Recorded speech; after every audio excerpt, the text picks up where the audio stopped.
Let's take some time to consider the role of meditation, yoga, and spiritual practice in regards to astrology. Astrology itself gives us information about our relative circumstances. It gives us information about our personality, the direction we're going, who we are, what we're about, and where we fit into the bigger picture of things. And also shows how other people or other situations fit into our life. And the reason meditation, yoga, spiritual practice is so important is because the more distance, the more detachment we get from being blindly identified with these habits, tendencies, thoughts, actions, experiences, the easier it is to not suffer because of them. The more we are identified with our infinite self, that field in which all of this plays out, all these experiences play out, the eternal aspect of ourselves. When we're identified with the eternal, then the transient situations don't bother us so much. Meditation is also good if you're a practicing astrologer or if you're wanting to get good information from an astrologer. Because what it does is it allows you to be more objective, to see things a little clearer, to, when you hear good advice, you can recognize it.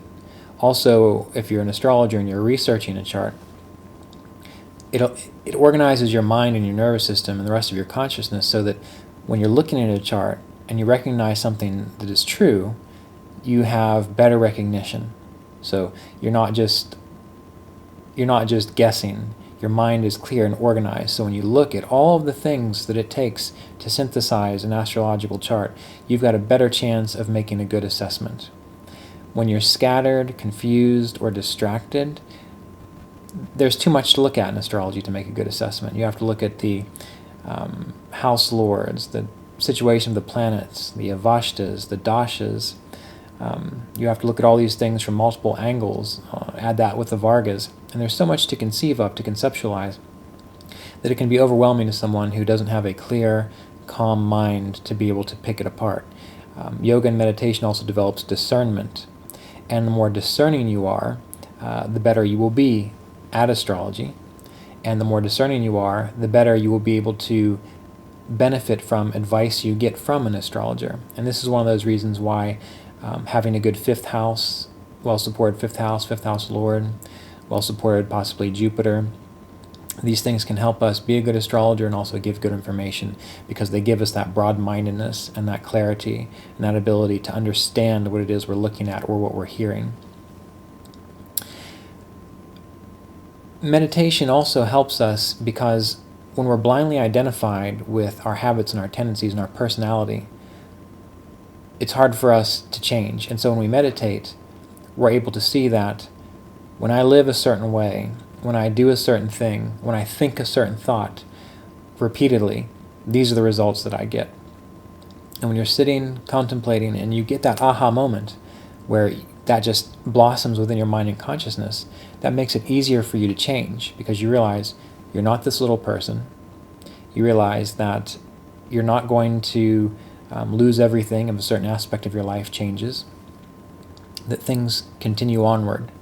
And everything that we experience is the result of our past actions, thoughts, habits, and tendencies. That's what the chart represents. Now, if we just let that keep going, we'll keep getting the results of those things.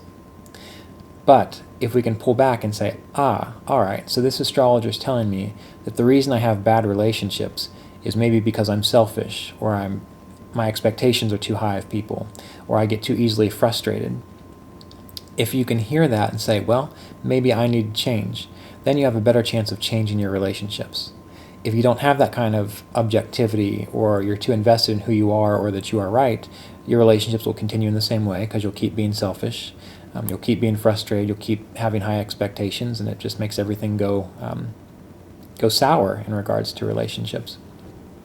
And what are the things that can cause that? Well, Venus and the moon, especially with a strong moon, well-dignified moon, in the 7th house or 3rd house, any house that deals with the particular relationship we're talking about, that can make a person selfish. Frustration, high expectations, Mars and Saturn on the ascendant, or aspecting the ascendant, or impacting the ascendant lord in some way.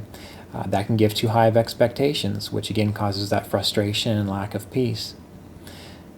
Once you know that, if you can admit it to yourself, then you try to shift your consciousness and change. And it's much easier if you're not overly identified with the personality. And that's again where yoga and meditation come into play.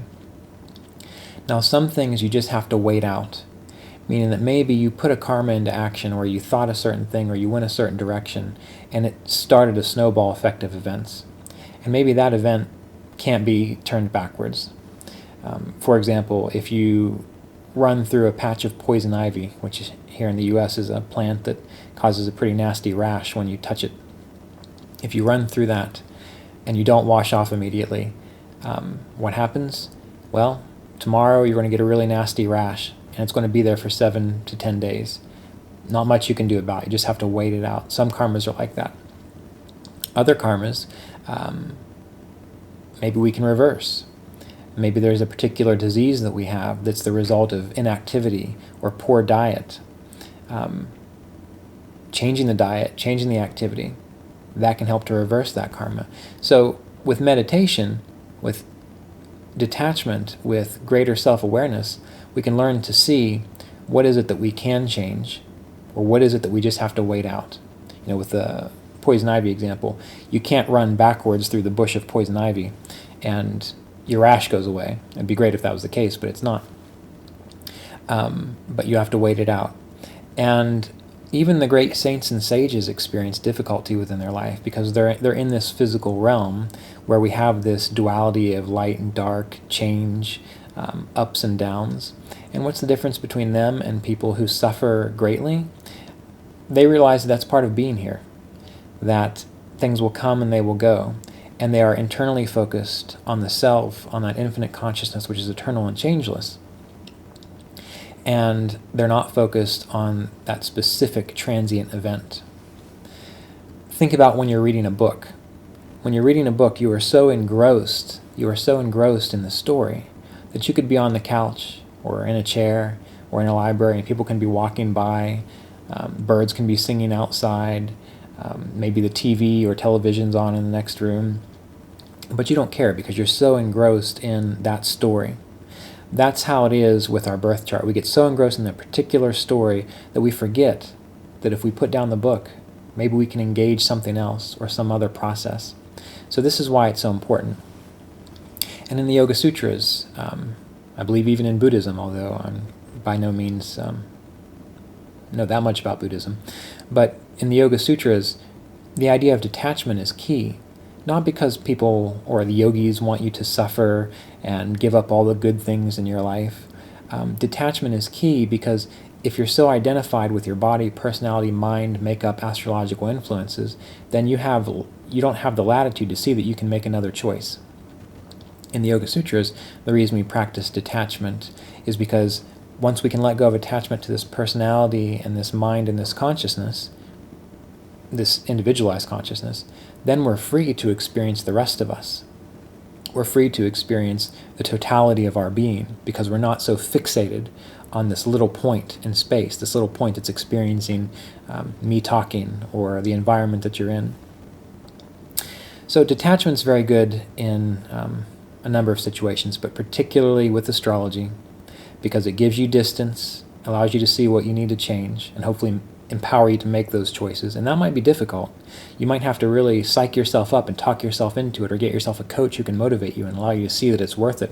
Because if you're so used to a certain rut, you're not going to see any way out of that rut. So sometimes you do need someone else's help, most definitely.